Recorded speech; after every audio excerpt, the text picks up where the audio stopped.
My financial advisor convinced my elderly mother to invest her life savings in a Ponzi scheme, then disappeared when it collapsed. She lost her house and moved in with me, broken and ashamed. We lived in poverty for her final years while he lived in the Bahamas. His extradition hearing was very satisfying to attend. I'm Michael, 36 years old, male, and I don't think I'll ever forget the day I had to pick up the pieces of my mother's life. My mom, Karen, was 67. Widowed, stubbornly independent, and the kind of woman who still clipped grocery coupons like it was 1987. She'd spent her whole life working, first as a receptionist, then as a bookkeeper, scraping together enough to buy a modest house, raise me mostly alone, and still manage to have a little savings tucked away for her retirement. She wasn't flashy. She didn't splurge. Her one indulgence was this tiny garden in her backyard that she kept immaculate. Rose bushes, bird feeders, a white trellis she painted herself every spring. That garden was her pride. When she told me about Richard, I'll admit, I let my guard down too. Richard, 58, her financial advisor, was smooth in that practiced way. Always smiling, always patient, always dressed just sharp enough to look trustworthy without looking like he was trying too hard. He used words like safe growth, legacy planning, and diversification every time I saw him. He'd bring over pastries from that bakery she loved when they met to go over her portfolio. And she believed him. God, she believed him. She told me once, "Michael, I don't want to be a burden on you. Richard's helping me make sure I can stand on my own 2 feet." That hit me hard. My mom's whole identity was tied up in not depending on anyone. After my dad died, she swore she'd never let anyone take care of her. She wore her independence like armor. So when Richard convinced her to move her savings, everything she had, nearly $400,000, into what he described as an exclusive private investment fund, she signed the papers without hesitation. She was giddy about it, like she'd finally been invited into some secret world that would reward her for all those years of being careful. I remember the day I noticed the first crack. She was sitting at her kitchen table, staring at her laptop, her face pale. She said, "Michael, the account website isn't loading." I brushed it off at first. Tech issues, right? But then weeks passed. Phone calls went unanswered. The glossy statements stopped arriving in the mail. And then one night, around 2 a.m., she called me sobbing. I drove over in a panic, and when I got there, she was clutching a letter from the state attorney general's office. It spelled it out in black and white. The fund was a Ponzi scheme. Richard was gone. Vanished. She lost everything. Within 3 months, she had to sell her house. Watching her pack up that garden, her rose bushes hacked down, the trellis left abandoned, was like watching her bury herself alive. She moved into my small apartment, carrying nothing but boxes of clothes, some photos, and a look in her eyes I had never seen before. Shame. That shame killed her more than losing the house did. She wouldn't meet my gaze for weeks, wouldn't sit on the couch with me, wouldn't accept my money for groceries without apologizing 10 times. "I was stupid," she'd whisper. "I ruined everything." And Richard? The last I heard, he was posting sun-drenched selfies in the Bahamas, living in a villa bought with my mother's blood. I didn't know it then, but that was only the beginning of years that would break both of us. The move into my apartment wasn't some heartwarming mother and son bonding moment. It was survival. My place was a cramped 2-bedroom walk-up in Queens. I'd been fine there as a bachelor, but now I had a grieving, humiliated parent sleeping 10 feet away. The first night, I caught her crying quietly into a pillow. The sound of it ripped me open. The money was gone. Her house was gone. She had no pension, no fallback plan. It was Social Security checks and whatever I could spare from my own paycheck.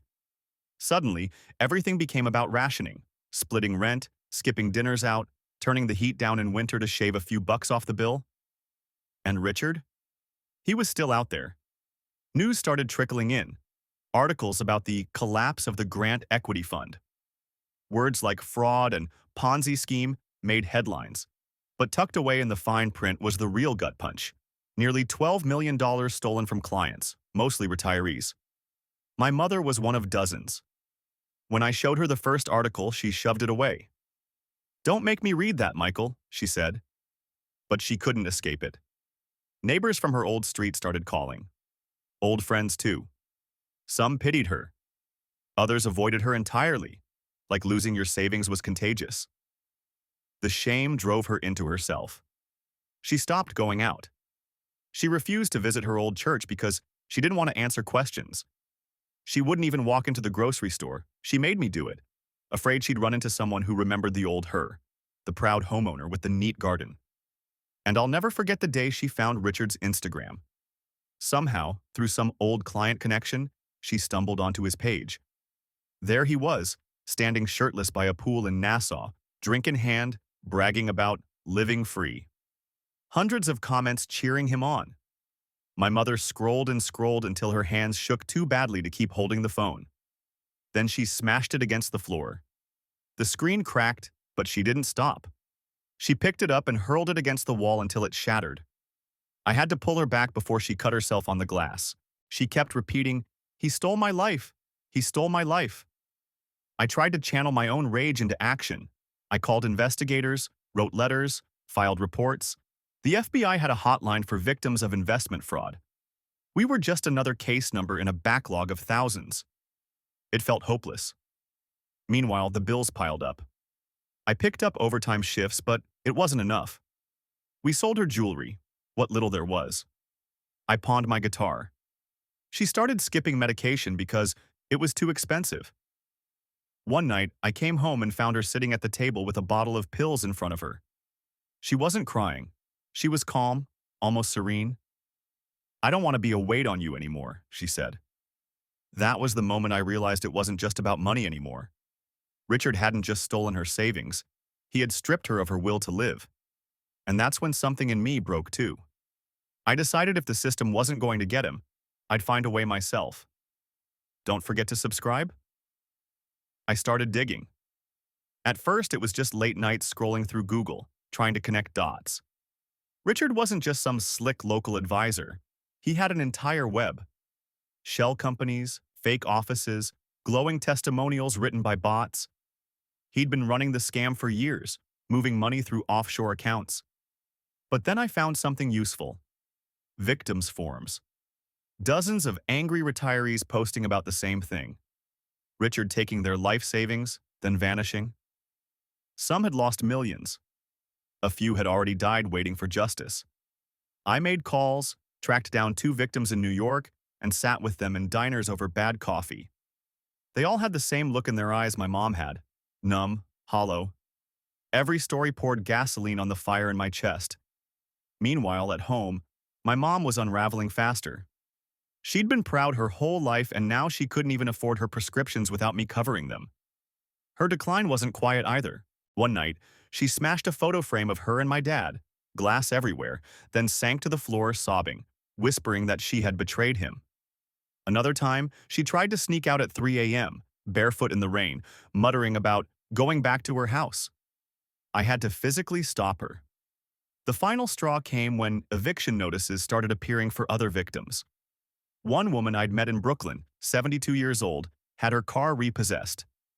Another lost her husband after he had a heart attack the week the fund collapsed. This wasn't just financial fraud anymore. It was murder in slow motion. And Richard, still taunting everyone online. Pictures in the Bahamas, always with a drink, sometimes with women half his age. His captions were like knives. Success is about knowing the game before others do. They should have been smarter with their money. I couldn't stomach it. I started tracking flights to Nassau, combing property records. Found a rental villa under his brother's name. Found out he frequented a particular beach bar. Photos tagged by tourists who thought he was some big-shot investor instead of a parasite. I printed everything, a thick binder full of evidence. I handed it to the FBI agent assigned to the case. He skimmed it, nodded, and said, "We're working on it."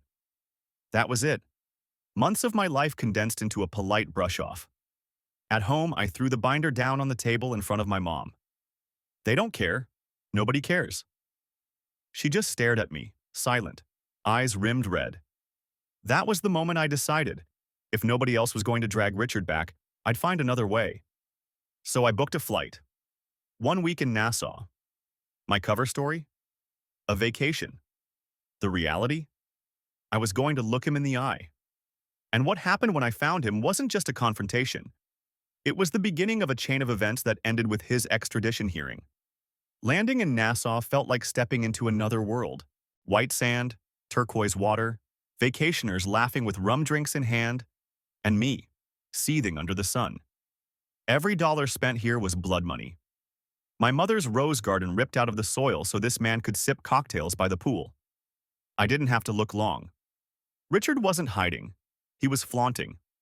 Every night, the same beach bar, same table, surrounded by people who thought he was charming, successful, generous.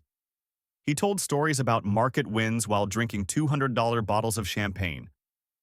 I sat 3 tables away, watching him, hands clenched tight enough to hurt. On the third night, I made my move.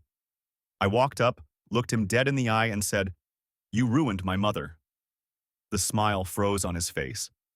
He blinked, then tilted his head like he couldn't place me. "I'm sorry. Who are you?" "My mother, Karen. You stole every cent she had. She lost her house. She's dying inside because of you." My voice was low, steady, but inside I was shaking. He leaned back in his chair, smirked. "People make their own decisions. Nobody forced her to sign." The audacity of it almost knocked me flat. But before I could say more, he waved over security like I was some drunk tourist. 2 massive guys in polos grabbed me, dragged me out onto the sand. I was thrown face first into the grit. Richard strolled out behind them, drink in hand, and leaned down just enough for me to hear, "You don't get it, kid. The system doesn't touch people like me. Go home. Forget it."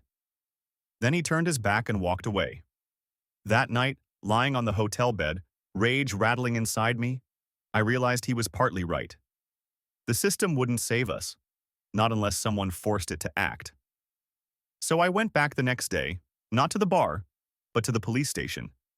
I gave them everything I had: printouts, screenshots, addresses, witness accounts. They shrugged, said it was a U.S. matter. But I didn't stop. I went to the U.S. Embassy. Same binder, same pitch, this time loud enough that people in the waiting room turned to listen. One of the officials took me aside. He didn't promise anything, but he asked questions. Real questions. That was the crack I needed. Over the next 2 weeks, I shadowed Richard everywhere. Photos, timestamps, videos. Him withdrawing stacks of cash from ATMs. Him bragging to tourists about outsmarting regulators. Him cozying up with locals who clearly knew his game. I uploaded everything, sent it to investigators back home, emailed journalists, posted on victim forums. And then, silence. Richard vanished. His bar stool empty. His villa dark. For days, I thought I'd pushed him underground, that he'd slipped away for good. But one morning, scrolling news on my phone, I saw it.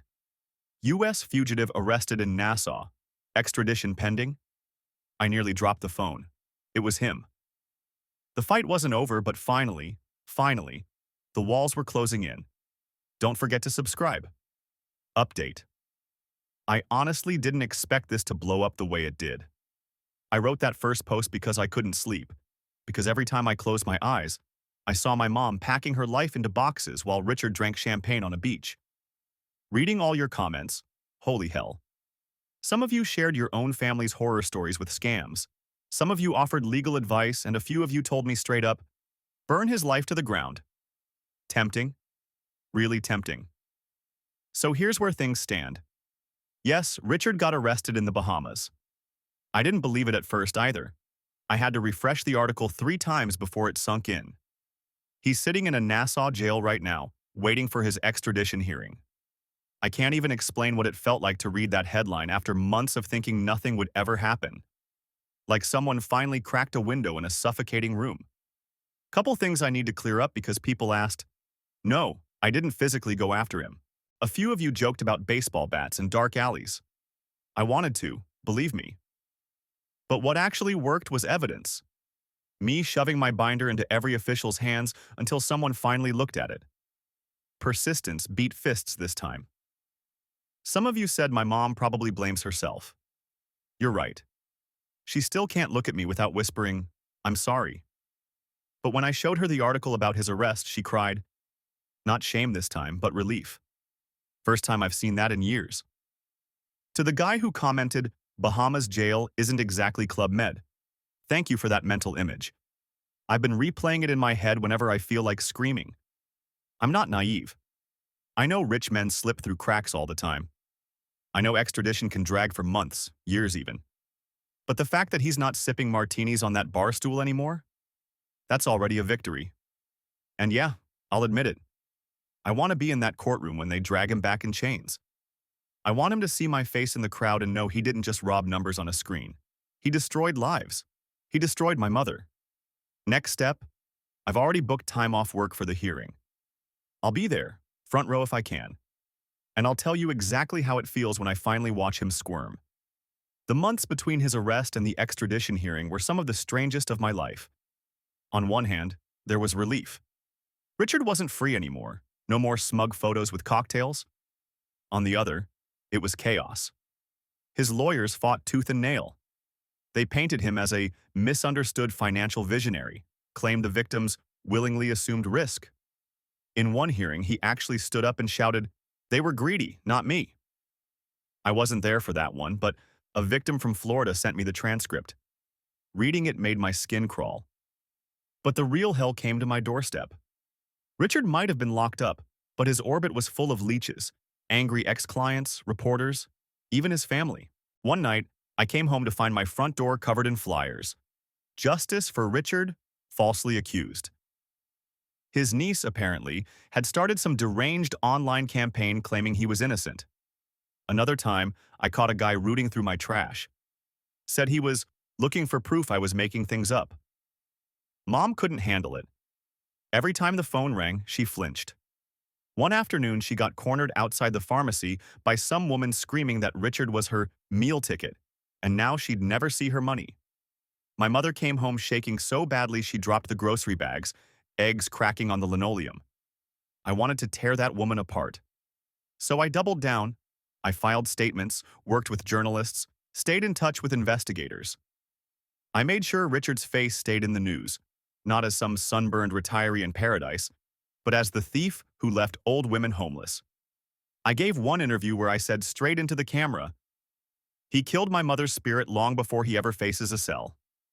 Finally, the date came. Extradition hearing, federal court. The courthouse was packed. Victims had flown in from all over. Gray-haired men leaning on canes, women clutching folders of paperwork, children of those who'd already died. It felt less like a hearing and more like a funeral procession. And then they brought him in. Shackled. Orange jumpsuit. For a second, I swear he looked directly at me in the front row.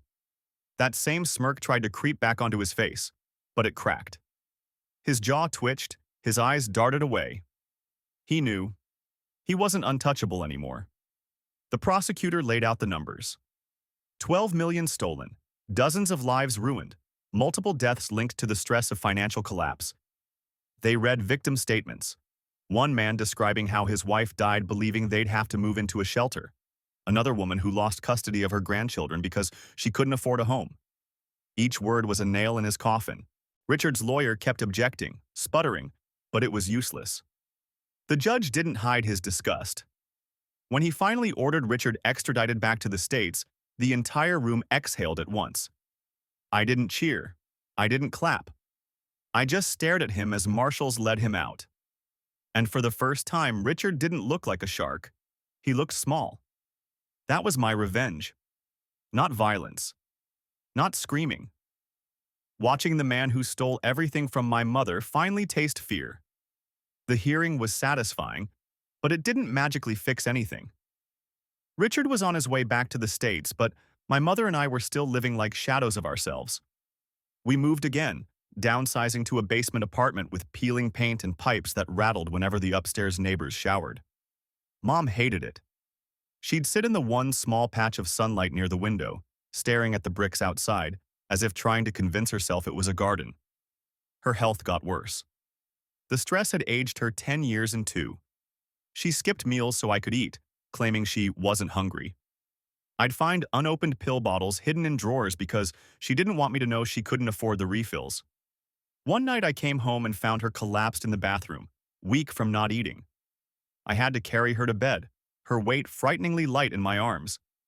Meanwhile, Richard's lawyers tried every trick to stall extradition. Motions, appeals, sob stories about his health. At one point, he even claimed prison food aggravated a delicate stomach condition. The irony was sickening. My mother was starving, and this man was whining about cafeteria meals. But then came the day I'll never forget. Mom asked me to take her to the courthouse for his first U.S. appearance. "Are you sure?" I asked. She nodded, jaw set. "I need to see him chained." We went. She wore her best scarf, though it hung loose around her thin frame. She gripped my arm the entire time, her hands trembling but her back straight. When Richard was brought in, orange jumpsuit again, she lifted her chin and stared at him without blinking. He noticed.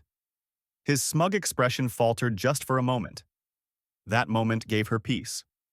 For weeks after, she seemed lighter, even humming to herself while making tea. It didn't erase the pain, but it gave her something back. Dignity. Then, just as I thought maybe she'd hold on, her body gave out. A stroke hit her one winter morning. She never fully woke up. I sat by her hospital bed for 3 days, holding her hand, whispering all the things I wished I'd said sooner. That it wasn't her fault, that she hadn't ruined anything, that Richard had stolen from us both but hadn't broken us completely. She passed on the third night. Quiet. No drama. Just gone. When I stepped out of that hospital into the freezing air, I swore I'd carry her shame for her, because she didn't deserve it. The only one who deserved shame was Richard.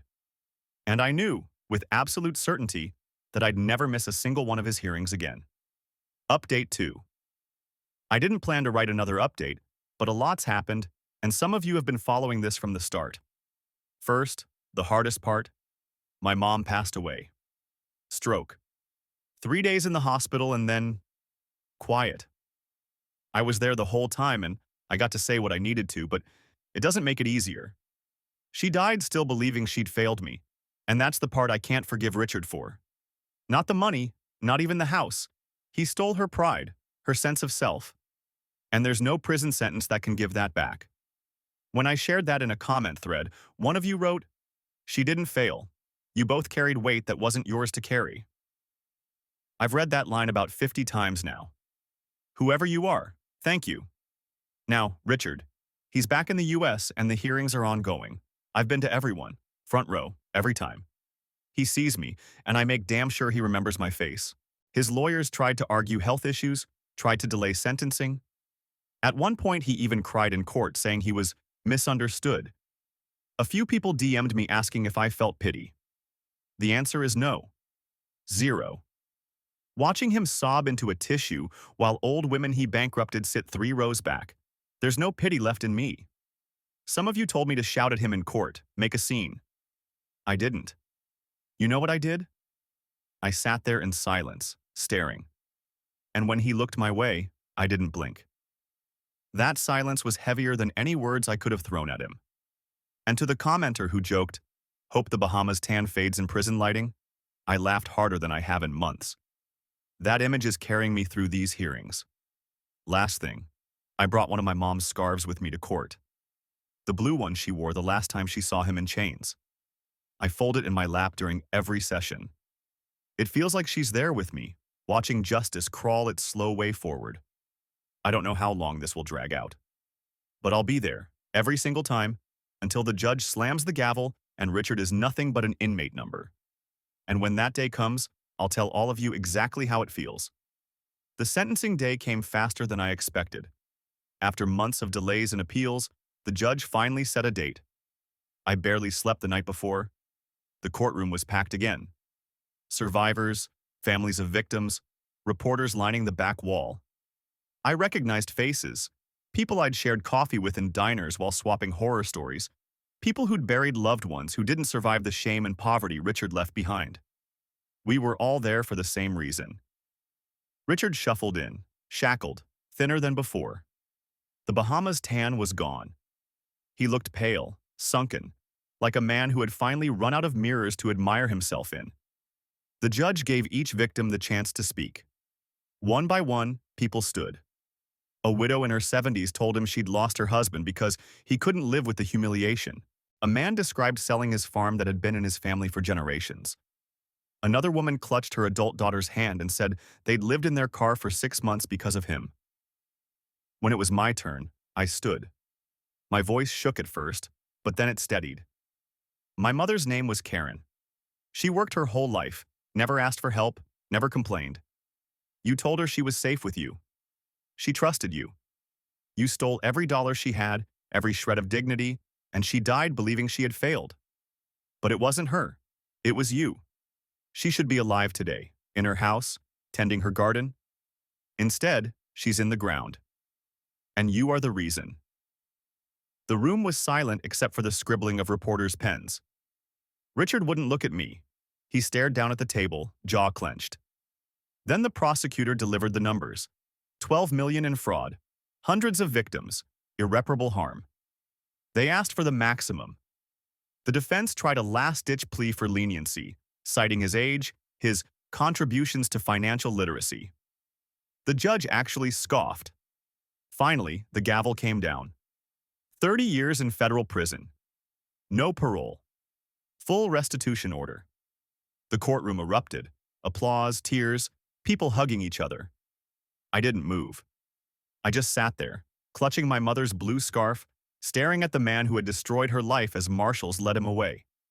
He glanced back once, eyes darting, and for the first time since I'd met him, I saw it. Fear. Real fear. That was the revenge. Not some fantasy of hitting him, not some fiery outburst. It was watching him stripped of everything, reduced to a number in the system he'd once sneered at. And as I walked out of that courthouse, the winter air sharp in my lungs, I felt something I hadn't in years. Release. Life after the sentencing wasn't some instant transformation. Richard went to prison, yes, but I still came home to the same basement apartment, the same empty chair where my mom used to sit. Grief doesn't leave just because the villain is gone. For weeks, I caught myself reaching for my phone to call her when I saw something funny online, or when I passed the garden center at Home Depot. Then I'd remember. The silence afterward was brutal.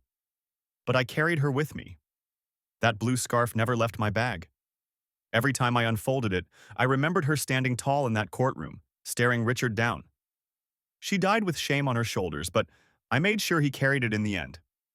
The restitution fund started sending small checks to victims, barely pennies on the dollar.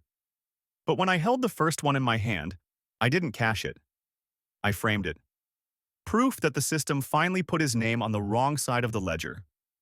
And I kept going to victim meetings. Families gathered in community centers, sharing updates, supporting each other. It wasn't just about Richard anymore. It was about not letting him be the last word in our stories. Sometimes I'd get messages from strangers who read about the case. One woman wrote, "My dad fell for a scam like this and died in debt. Watching your fight gave me peace." I sat at my kitchen table crying over my laptop, realizing maybe, just maybe, something good came out of all this pain. I still dream about my mom's garden. The roses, the trellis, the way she'd stand with her gloves on, proud and smiling. That image used to crush me. Now, it feels different. Like a reminder that she was more than what Richard stole. The day Richard was transferred to federal prison, I drove past her old house. Someone else lives there now. They'd painted the trellis, planted new flowers. For the first time, I didn't feel rage. I felt like maybe her spirit got to rest there again. Richard will die behind bars. My mom didn't get to see that day, but I did. And when I picture him now, it's not at a beach bar with a drink in hand. It's in a concrete cell, nameless, forgotten, staring at 4 gray walls until the end. That's justice. Not perfect, not complete, but enough. And I'll spend the rest of my life making sure her story doesn't end with shame, but with the truth. She was strong, she was good, and she deserves so much better than him.